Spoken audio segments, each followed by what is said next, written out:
All right, let's get right into it, because today we're talking about a very direct, very serious warning from a nation-state, and it's aimed squarely at some of the biggest companies you can think of. And no, this isn't some movie plot, this is geopolitics, right now.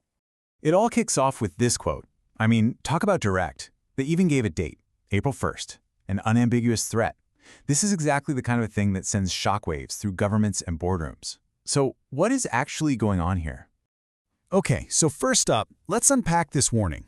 To really get what's happening, we need to know who's making the threat and who exactly is in the crosshairs. So here are the key players.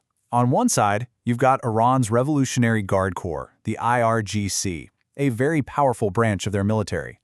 And on the other side, not another country's army, no, but some of the biggest names in American tech operating in West Asia. We're talking about Tesla, Google, and Microsoft, among others, being put on notice. But look, it's not just those big three. The actual number is 18. 18 major U.S. companies.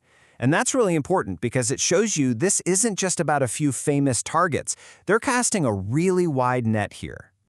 All right, so we know who is involved.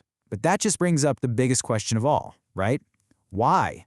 Why go after tech companies? What's the reason they're giving for all this?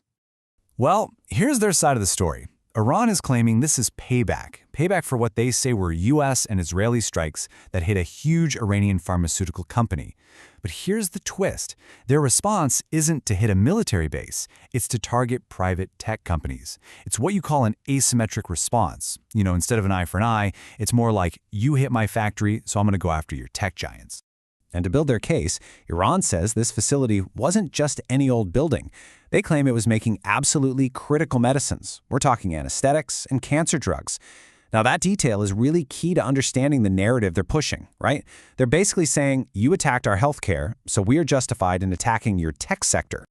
Now, it's super important to understand this didn't just happen in a vacuum. This threat, it didn't just pop up out of nowhere. It's really just the latest chess move in a much bigger ongoing series of attacks and counterattacks that's been heating up in the region. And just look at this number, 88. That's how many waves of missile and drone strikes Iran says it has already launched. So yeah, this isn't the beginning of a fight. It's more like opening up a brand new battlefield in a conflict that's already hot. And up until now, those 88 waves of attacks were apparently aimed at what they call strategic and sensitive sites. You know, that's usually code for military bases or government buildings.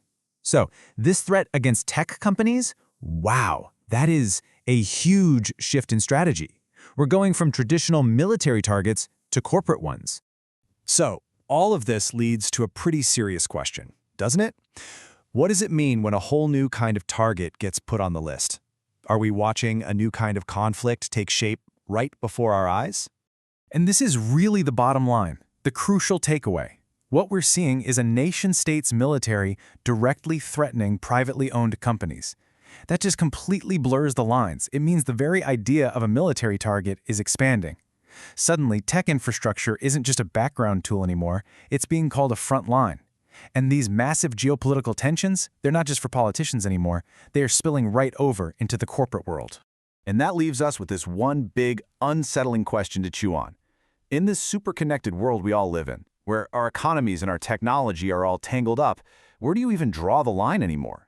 When things get hot between countries, where does the new front line even begin? It's a heavy one to think about. Thanks for tuning in.